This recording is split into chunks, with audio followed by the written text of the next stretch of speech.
time, but we'll have Q&A at the end of the session. So if your eyes can... Thank you very, very much indeed. Now, our next panelist is Mr. Jeff Pearce, a very distinguished writer and journalist residing in Canada.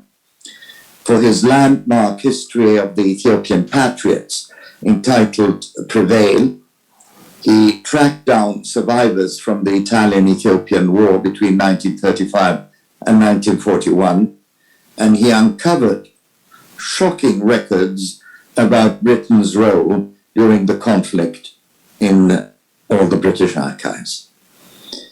He has written several other best-selling books, and Mr. Pearce is also a revered playwright, bringing a number of his plays to the stage.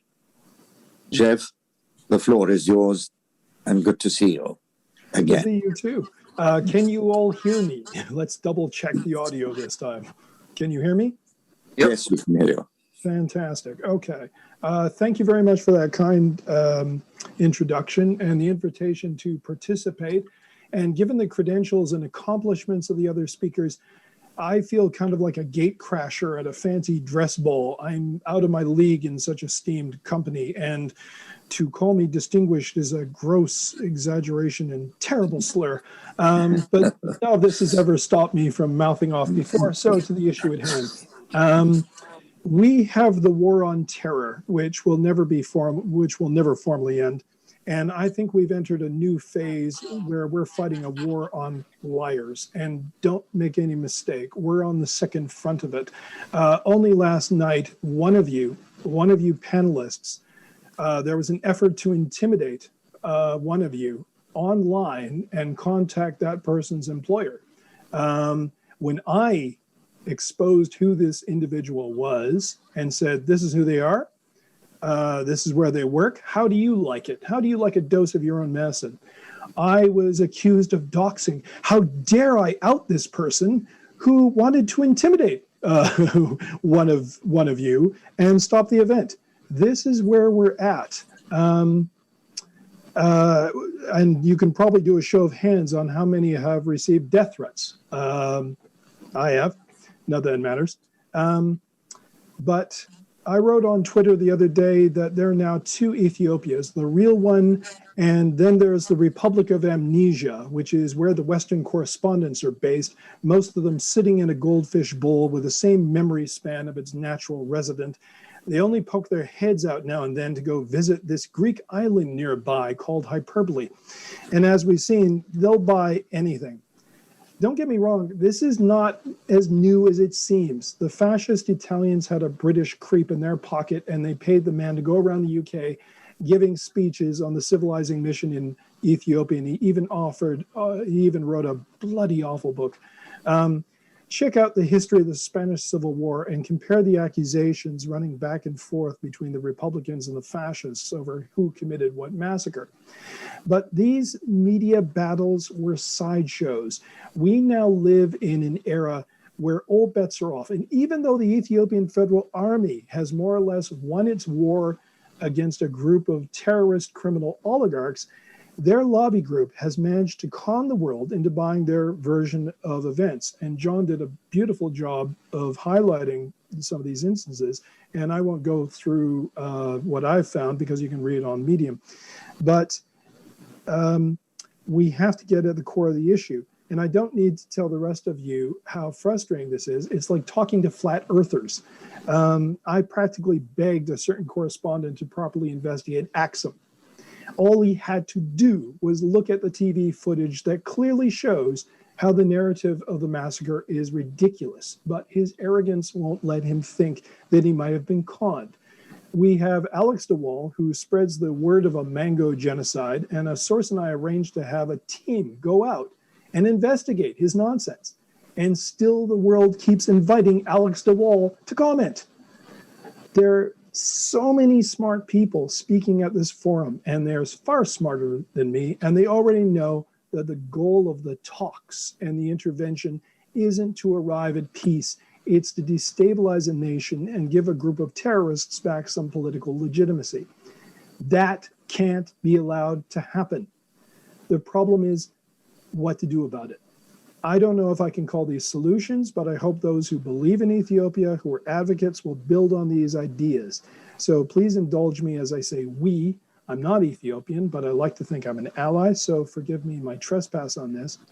First, hardly anyone's taking the media full on. I once suggested getting right in their face. Don't do your march in the public square. Stand right in front of the doors of Deutsche Welle, of CBS News, ABC, NBC, BBC, or CNN so they can't ignore you. Come up with eye-catching stunts to get the headlines, to create attention. You could write down the name of every TPLF victim on a wall if you like to drive the lesson home. Something, anything better than a simple march to a public square. Martin Plaut knows this.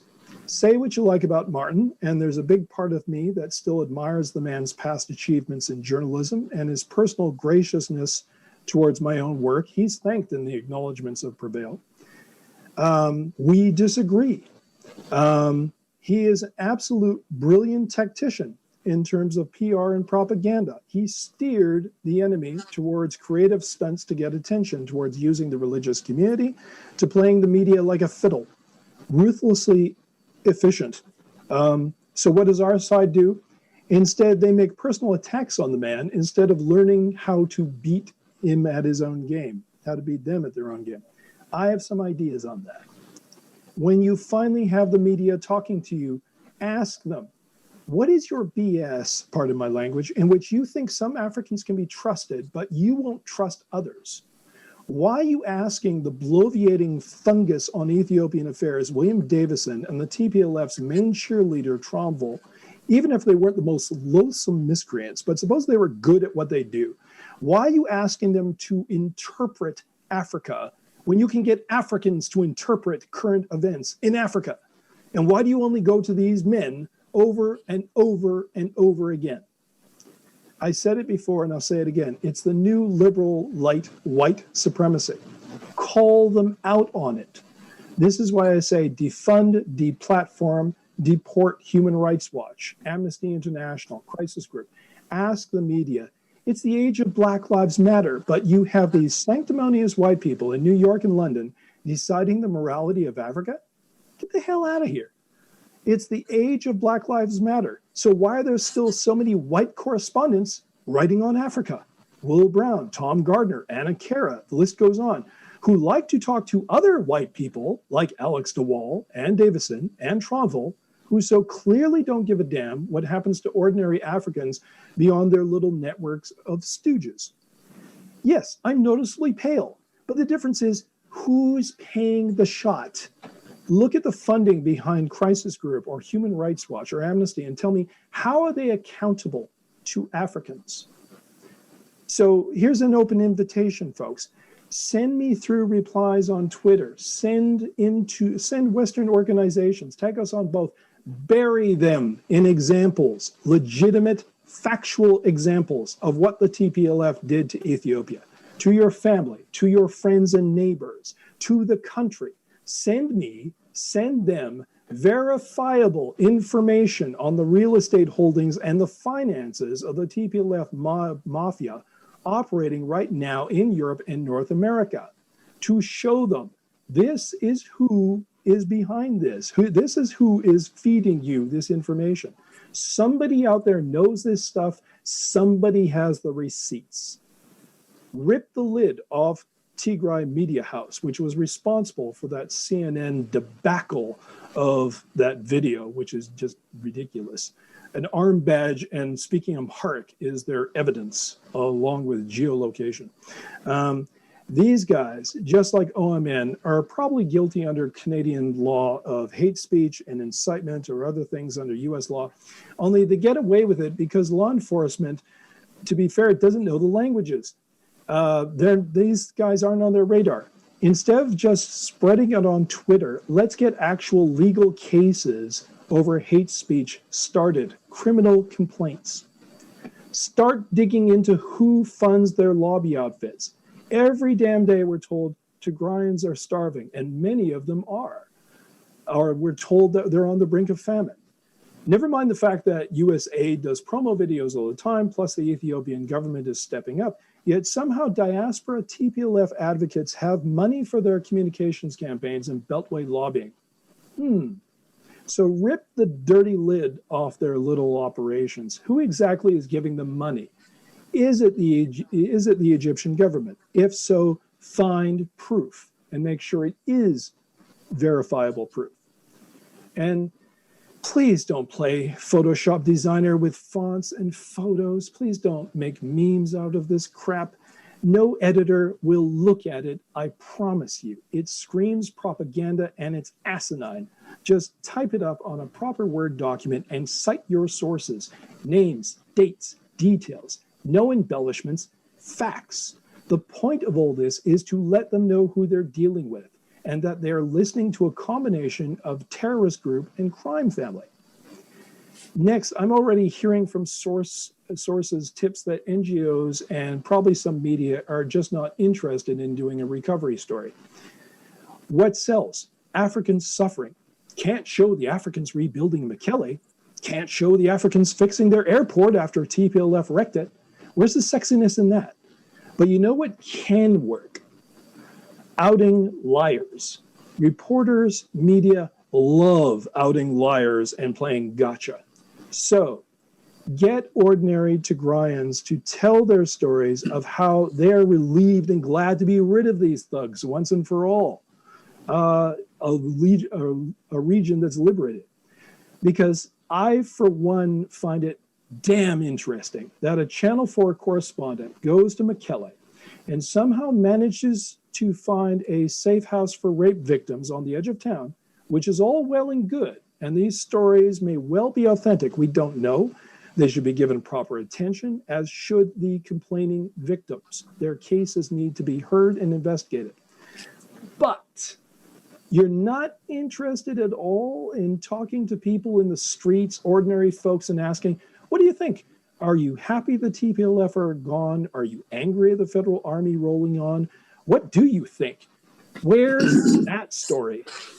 So change the conversation. If we're going to talk candidly about how the Ethiopian government is failing to build sympathy in the international community with the purpose of helping it rather than just as an academic exercise, I suggest that we break down what this war is really about. And that is a huge problem.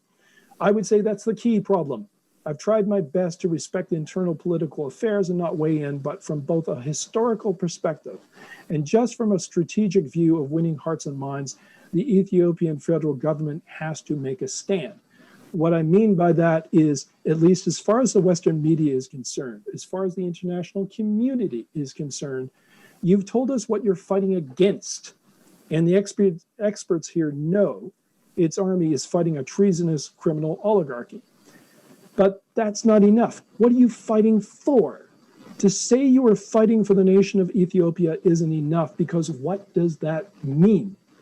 This is why I wrote an article, which I was so grateful and proud to see translated into Amharic and read on radio, that I titled Ethiopia Without Shame. And in there, I said some of these lines.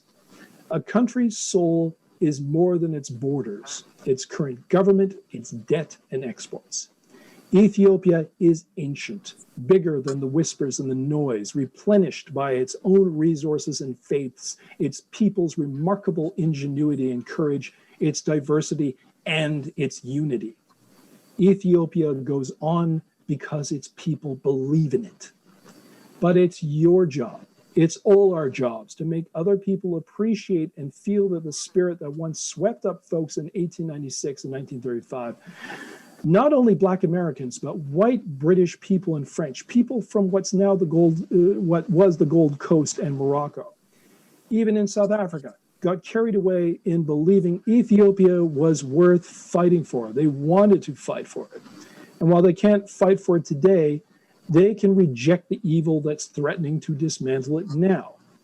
Because is there anything more spiritually corrosive than reducing your brother or sister to a category, to a label, to an ethnic classification, which can so easily be turned into a taunt, a slur, a kill order, And what kind of fool takes the bait from the TPLF thugs and writes up a story claiming, oh my God, they're erasing the ethnicity from identity cards? This, after these cards were used to identify Amhara in Maikadra and slaughter them 2 days after the November 4th attack. November 6th is when the violence really started. We found the evidence for it. Is there anything more demented than folks defending this kind of system that ensures the hate goes on?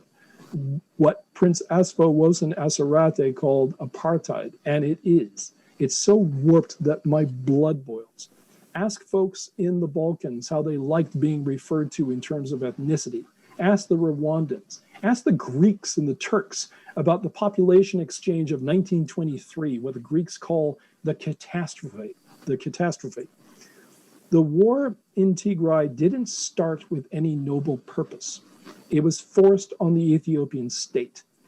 I watched the Western media snicker over Abe's comparison to the American Civil War, but he seemed to know his history better than Americans did.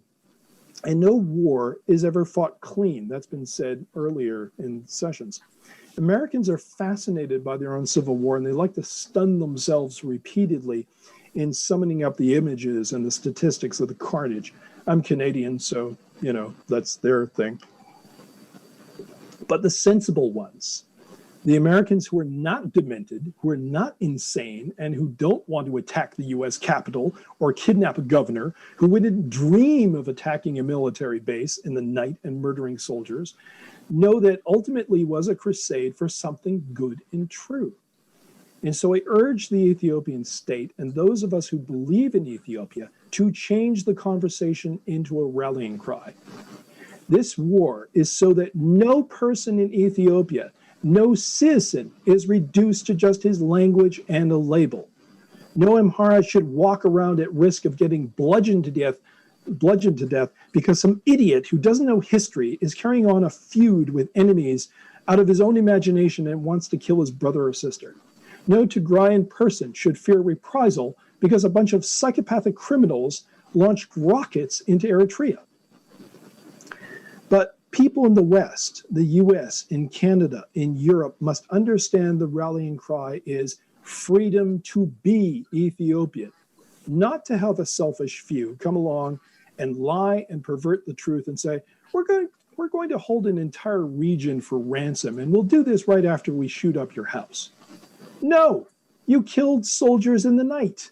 You killed your brothers in the night. Why should anyone think your lies and fake crocodile tears can wash out all the blood in your shirts?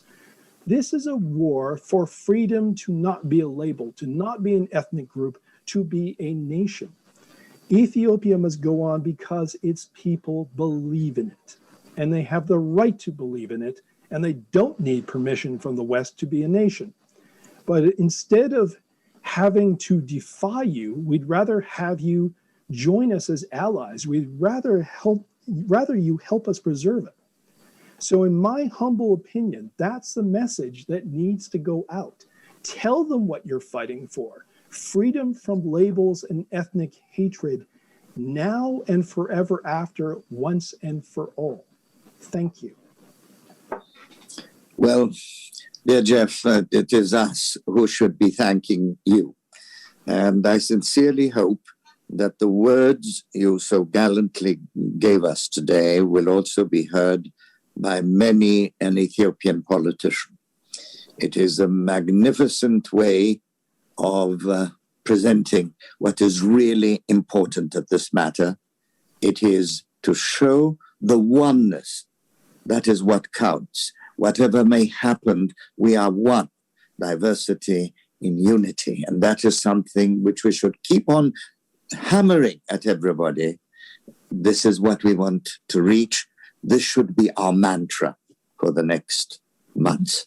Thank you indeed very much.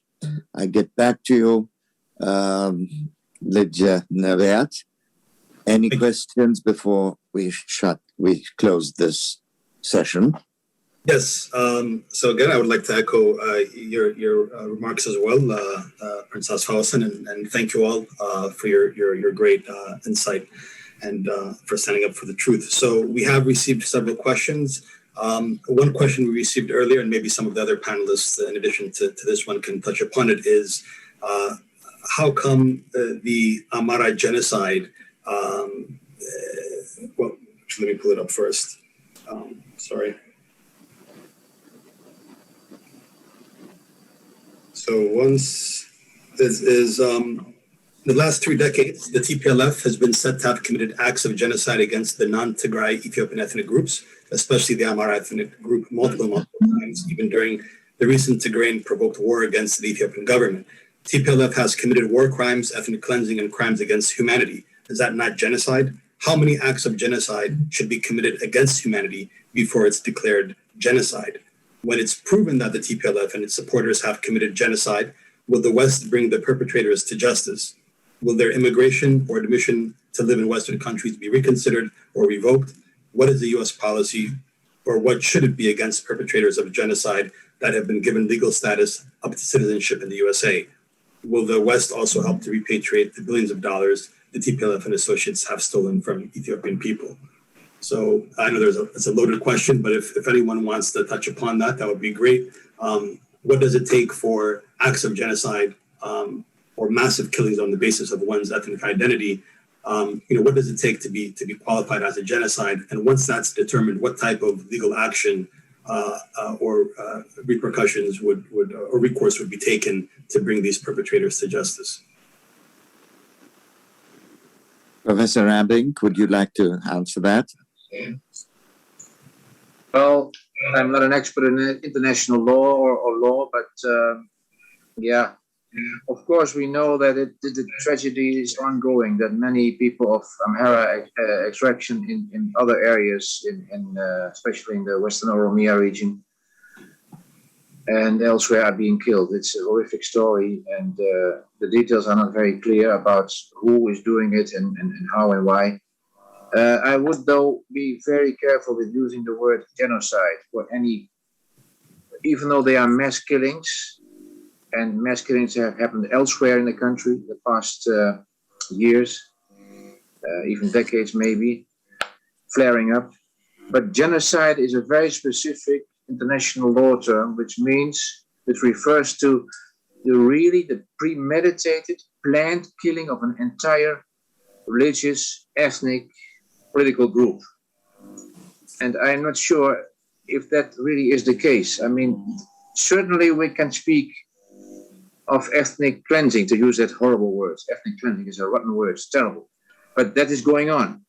People of different linguistic and so-called ethnic background are being chased out from areas. And if that goes on, there will be no end to it, because many other groups can be labeled as such.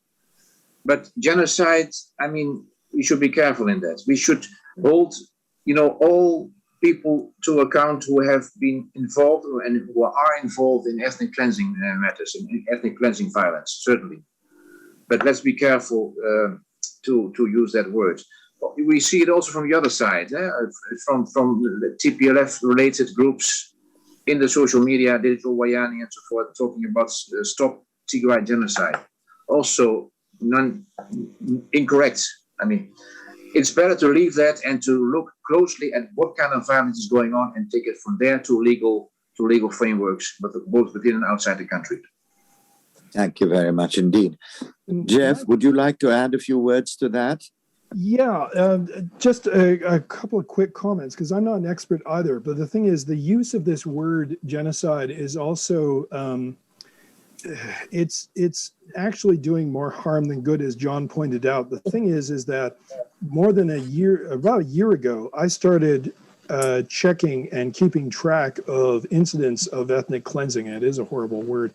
And I told certain organization reps, I said, please don't use the word genocide, because that's used in international courts in a very specific way. And plus, if we're talking, it's usually in the West considered as mass numbers. It's going to be misinterpreted. And what's more useful is for the person who originally said the question, is not whether you label it a genocide, is whether you actually have the evidence to say this is going on.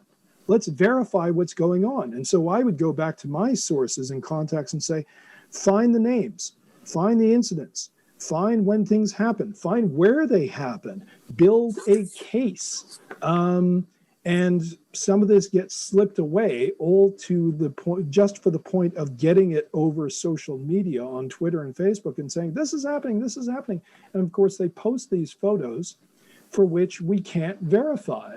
By the time it gets into the chain, we don't know where they came from. We can't track back sometimes who the source is. And this just muddies the waters even more. And so this is why you have the TPLF trolls on social media saying, you're a genocide denier, if you dare question the validity of some of their claims, like the CNN video or the Axum story, which has now been flipped and even the media bought into it. The time of reckoning is going to come where they're going to have to put up and shut up. And if we do the right thing and check the evidence for everybody, not just Amhara, but for Tigrayans, for Oromo, for Oromos, for Guragis, for Agaw, for everybody, then the world will have a much more receptive reaction to what needs to be done. Well, thank you very, very much indeed to both our panelists, to all three of our panelists. I mustn't forget Her Excellency, Madame Gomez. It was a wonderful session, and we all learned a great deal.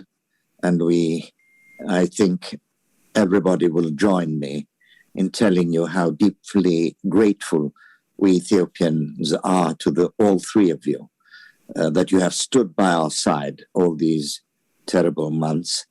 It is good to know that Ethiopia has still got some friends left in this world, in the Western world. Thank you very much. And I give it over to the Master of Ceremonies, Lijneviat Demise. We still have one more person, Rob Prince. Yeah, we have one more presenter, Mr. Rob Prince, within session 2. So those of you in the interim who have questions, please don't, raise your hands through the Zoom function. Just drop your questions in the Q&A box, and let's have Mr. Rob Prince present, and then we can move on and maybe ask a question after. Can the Prince, as far as introduce Rob Prince, please? I'm very sorry about this, my dear. You didn't send me anything. I only had 3, and basically I had only 2. But if you want me to, I can go into the main. I hope it is in the email of yesterday. I can introduce myself. I don't mind if. Please forgive me, sir. I'm very sorry. No problem. No problem. Thank you. My name is Rob Prince. I'm a retired senior lecturer of international studies at the University of Denver's Korbel School of International Studies. I'll come back to that. Most of my intellectual work has really been about North Africa in my teaching and in my writing. It's mostly had been comparing the situation in Algeria and Tunisia, where one has oil and the other doesn't, and looking at the development blockages. My interest in Ethiopia came from local contacts. About 11 or 12 years ago, I just met some of the people in the Ethiopian community here, and our connection has been very strong since, in all kinds of ways. Like Jeff Pearce, I liked how he started. He said he felt like he was out of his league, and I feel that way too. I really appreciate the high quality of the discussions that have taken place. Quite frankly, I have a reading list for the next couple months, which I will follow up on. I'm really not going to go over the same ground that Professor Appett and Jeff Pearce did, other than to say that I agree with them, and there's no necessity to go over all that. I just have a couple of comments that I want to make. First of all, a little bit about the Korbel School, not to publicize it, but I happen to have had a professor at the Korbel School whose name was Dr. Jandai Fraser.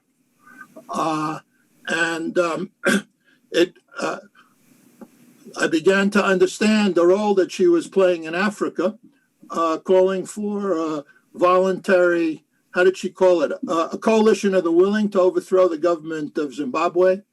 I'm pretty sure from everything I could tell that Dr. Fraser was a key player in getting the TFLP to invade Somalia. And she's part of a bigger team, if you like.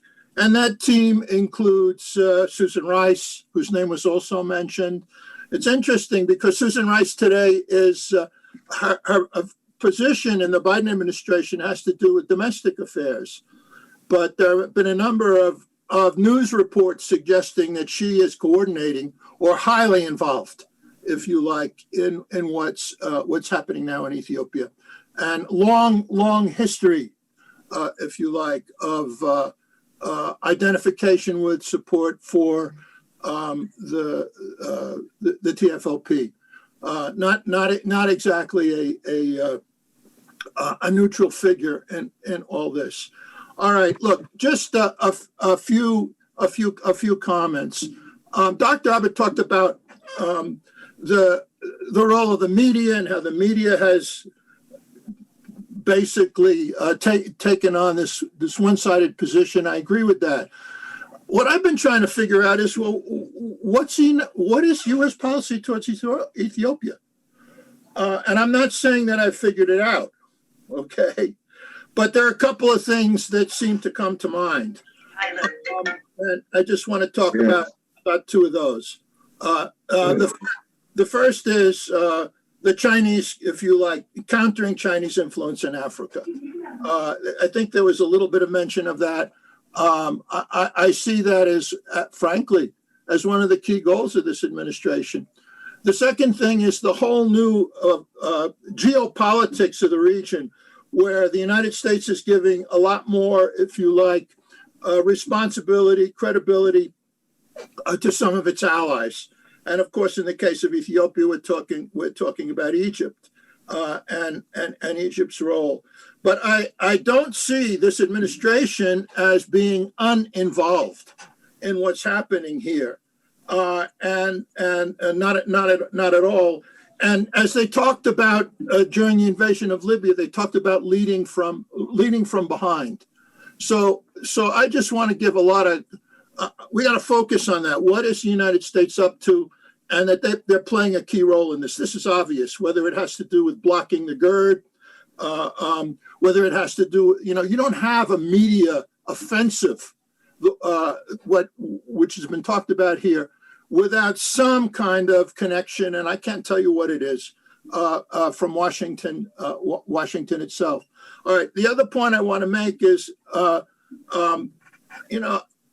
what is it we've seen? First, we see misinformation. Now we're seeing strong voices from Congress talking about sanctions. I looked up yesterday to see what was the latest news, but that's still going on. There are letters that are being written by bipartisan letters. And what we're seeing is a kind of a ratcheted up campaign to put pressure on the Ethiopian government. My own take on what happened on November 3rd was basically that the TFLP was trying to, they thought they could provoke an entire overthrow of the government, that the rest of the country, because of the chaos and the ethnic tensions that you spoke about, that this would lead to a collapse. It didn't, right? And they also underestimated the unity of the Ethiopian military. All right, so the Ethiopian military comes in, crushes it, as it needed to be. And then they go to, then what they lost in the battlefield, it looks like to me, they're trying to regain diplomatically. All right, that's all these negotiate with them are about. And the United States is at a very high level is basically supporting this initiative, the goal of which on some level is to get the TFLP back into the government. So at least that's how it looks to me. All right, so those are my concerns. My last point is in terms of what to do. So some of the points that have been raised, again, we don't have to go over that, countering the media offensive, things that both Dr. Abbott and Jeff said. I have another idea that I want to throw out there, and that is the formation of some kind here in the United States, Ethiopian American Friendship Association. All right. And I see this as a way of trying to increase the support among the non-Ethiopian American population here, whether they be black, white, or whatever. And that such a thing, in my own thinking, is not to always be on the defensive. See, that's what this immediate offensive does. It forces you, I have to respond to this, I have to respond to that. There's a whole program for development, a positive program, whether we're talking about the geared, whether we're talking about changing the Constitution to make it more democratic, and also looking for ways that here in the United States, the American people can improve their friendship and their knowledge of Ethiopia, and precisely in the way that several of you have spoken, i.e. that we're all on the same level. None of this, whatever it's called, secular missionary nonsense or neo-colonial crap. So anyhow, I'll stop there. And again, really just quite pleased to be part of this, and a great learning experience for me. And I'll do what I can in Colorado for Ethiopian American friendship. Thank you very, very much indeed, Professor Prince, and please forgive me for not introducing you properly.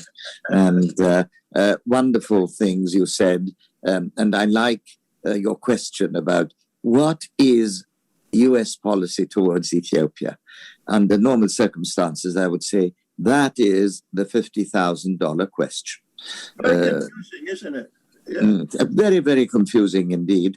And I sincerely hope that there will be, whatever it may be, that we all will know where our real ally, the United States of America, that has been our ally for such a long time, is actually planning to stand in the future. Will it be on one side, on the side of 120 million Ethiopians, or is their loyalty to one party called TPLF so great? And do they really feel that sticking to the TPLF, even under the guise of realpolitik, would it really help the United States to make this decision and throw all the eggs in one basket, and that basket would be called TPLF? I think this is the major issue that is at stake, and I sincerely hope we will all know which decision the United States of America is going to make. I get back to you now. Ethiopiyawinet, any questions to Professor Prince? Thank you so very much. I think at this point, let's maybe move on to the next session. I know we're somewhat running behind schedule, and then at the very end we can address all questions. Professor Alamant is kicked out, and he wants to reconnect. He wants the link again. Oh, okay. So we'll take care of it. I'll take care of it, Nabiat. Very good. Then in the interim, we can perhaps bring up additional questions that have been asked. Let's see. This one was for Professor John, I believe. He's back. Professor Alamant is back. He's in. Okay. Yeah. Take it, Professor. Thank you very much. I'm sorry about the interruption. I had problems with the stability of the internet system, and I'm sure it's going to happen again. So please bear with me. Can you introduce Professor Alamant, Ethiopiyawinet? That's fine. Please proceed, Professor Alamant. You okay. Can brief yourself and then move on to the next panel. Okay. Panel. Sorry. Thank you again. Sorry for the mix-up. I think the first two panels have provided a very good segue to the focus of the current session, which is entitled Going Forward, what should happen with various actors is what the organizers have in mind when they say going forward. Basically, there are 3 distinguished individuals that will be presenting their thoughts and views and reflections on the question of what is a way forward. I'm very fortunate to be introducing, and I have the distinct honor of introducing these 3 individuals whose names are, Professor Anna Fitzgerald, Major General Gregory R. Copley, and Mr. Lawrence Freeman. I will describe their bios individually. First, we have Professor Anne Fitzgerald. She is the director of the Balsil, if I'm pronouncing that correctly, School of International Affairs, and a professor in Wilfrid Laurier University's Political Science Department. She has worked with both at King's College, London, University's International Policy Institute, and at Cranfield University, where she was the Director, Defense and Security Leadership. During her time at Cranfield, Professor Fitzgerald led the United Kingdom government, funded Global Facilitation Network for Security Sector Reform, and Cranfield Center for Security Sector Management. The professor is also widely published on issues concerning conflict, which involves the topic that we'll be discussing today, national security and security sector governance. She holds a visiting professorship at other universities, including, interestingly, the University Nukumba University in Uganda, which is closer to home, Jimma University, even much closer to home, Ethiopia, Njala University, Sierra Leone, and Queen's University in Canada. She has advised and has been seconded to work with a number of countries on issues relating to national security policy and strategy issues, including Ukraine, Lebanon, Canada, Ethiopia, Afghanistan, Nepal, Botswana, Jamaica, Indonesia, Sierra Leone, Albania, Montenegro, and Nigeria. This is quite an impressive resume. Her experience is very wide, and I'm especially delighted that she'll be talking about the Ethiopian conflict situation, having had so much experience in other conflict situations in other countries. So please take it away, Professor. Thank you very much, and good afternoon to everyone, Your Highness, Excellencies, fellow academics, and to the participants. I have been, my curriculum vitae notwithstanding, I've had the pleasure and the privilege and honor of working in Ethiopia and living in Ethiopia during certain periods for the last 18 years, almost 19 years. I work primarily with military and the security sector, but engage at the strategic level of national security. And my analysis today is not so much looking back. Other eminent panelists have done a great job of observing the key issues of the recent past. I will try to stick to the mandate of the session and look forward. And I will do so through the lens of research and scholarly experiences elsewhere, as well as the Horn of Africa. I'm also very honored and fortunate to have friends in Ethiopia's 10 regions and students as well, current students included. So this analysis is for all of you. I'd like to talk first about the principles of reporting and principles of analysis. And we've seen many examples of good and not good reporting and analysis. We've also seen the phenomena of a blurred distinction between analysts, activists, academicians, and journalists in some cases. We've seen some very good reporting in other cases. We've also seen a sensationalized nature, which is luring a lot of this reporting in a very personalized way. We've always lived in an age of disinformation and misinformation, but in the age of social media, it takes this to another level. So integrity of reporting is very important. Our reputation as analysts are very much dependent on that integrity, something that we should care for deeply and not let get tarnished in any way. Therefore, methods like triangulation of facts, sufficient sampling, and other methods to verify and authenticate data is very important. And we see a lot of instances of this being compromised, and the methodological basis for some reports, for me as an academician, being very questionable. We also see a phenomena of recycled news.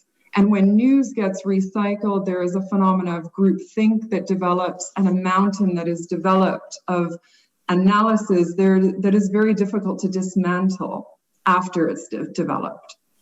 And so we need to use people who have longitudinal analysis, who know the history, who know the social systems of areas of conflict instability in which they're commenting on.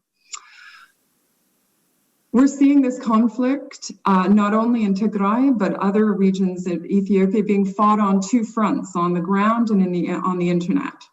And we're seeing a very dangerous link, in my view, between misinformation, disinformation, even incomplete information, and policy and decisions. This cycle of adversarial tactics from a military strategy perspective is also very worrying, because it's a cycle that is very difficult to break. It's a tactical level engagement, and the world is still learning about how to break these cycles and disrupt this kind of information warfare. But I do have an idea of how it can be broken at the national level. Transparency International has done a lot of good work to develop a rubric for the evaluation of defense forces, government transparency, and defense industry. I think the same kind of approach could be taken to evaluate good quality media outlets and information repositories. But this has to be driven by civil society in the country, and this has to be driven by a network of civil society members. And that takes me to my next point about Ethiopian civil society, which I've had the pleasure of working with for a number of years. I feel like I was one of the very first external members of civil society that was able to work with the security sector in Ethiopia when such harsh proclamations were in place preventing that activity. We have many superb universities across the country, and yet because of the former system of governance, which prevented external validating bodies from coming into Ethiopia, and again, having run a master's program in the country, I have firsthand experience of the trials that faculty and graduate students had to go to because these validations were lacking. And yet, there are many brilliant academic leaders across the country, and if they could be brought together in some sort of network, I think this would provide a credible voice and collective strength in civil society. Another network that is very important is women. There is ample research that shows that women are disproportionately affected. Women, girls, other marginalized groups are disproportionately affected in conflict. There are many fantastic female leaders across Ethiopian society. Women bring a different sort of empathy and hearing voices of communities. And I think that is another necessary network to invest in. We also hear about dialogue, reconciliation, independent investigations. There are many such things that have been taken forward in other parts of the world, South Africa, Rwanda, etc., Northern Ireland, and I've written about the applicability of the Northern Ireland peace process and decommissioning process involving external independent adjudication and the relevance of that to Ethiopia. But this has to be a process that is also aligned with the problem solving and the conflict resolution traditions, which are deep and very, very well carved out across the regions.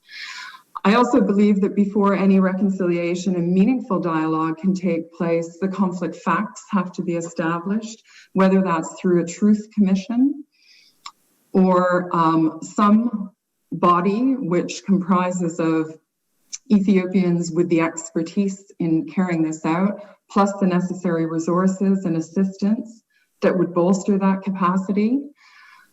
Forensics being probably the most important element of that capacity is for the Ethiopian population and government to decide. However, we must be prepared to see critical evidence related to the ongoing instability in different regions and conflict unearthed over the years to come. So a serious investment has to be put into this capability. A strategic approach is also required, in my view. Capacity of governments in situations like Ethiopia is in at the moment, and we are seeing it on the ground, is overstretched. And we should not underestimate the need for an overall strategic approach with pillars including humanitarian, social cohesion, economic, in order to give those former combatants alternative livelihoods that are lasting. Education is an important pillar moving forward. So I would lobby strongly for a strategic approach to be taken to the rebuilding, the rehealing, and reintegration of the nation. Security must be included in that too, and a viable regional security architecture, not ones that are unconstitutional or easy to be taken outside of their limits. I'd now like to try to answer the million-dollar question that the last speaker brought up, which is the role of external actors and particularly the United States of America, which in some ways is one of the only countries in the world that can do something meaningful about not only the instability in Ethiopia, but the instability across the region. We've seen external actors rushing to judgment before facts are triangulated, verified. That, although we see what to me, as a defense and security strategist, is a classic case of insurgency. We have seen these insurgency movements in different parts of the world. Moves and counter moves should be easy, relatively easy to predict and to recognize as well.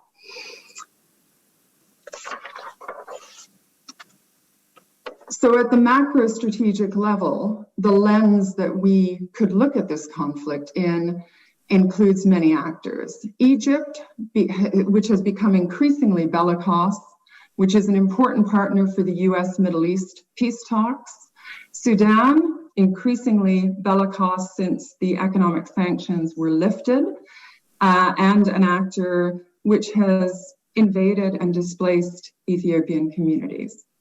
Together, both countries demonstrated a rare demonstration of air power only days after the attack on the Northern Command, and only again as part two of Nile Eagle operation came days after the president of Egypt, El-Sisi's harsh comments just before the April 6th restarted GERD talks began.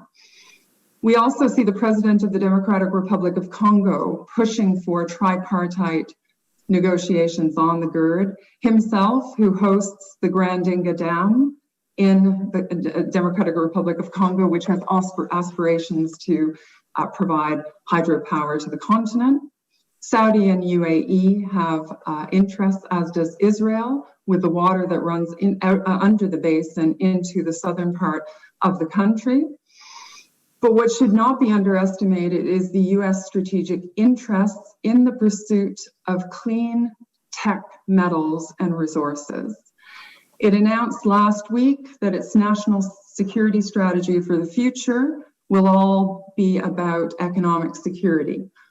It must cater for the American middle class and to the people.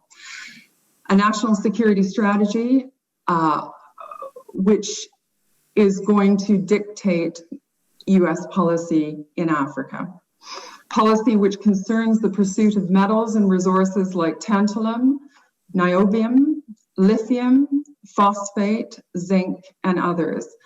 These minerals, many of these minerals are locked, as we know, in the Arabian-Nubian Shield and is of great interest to the United States.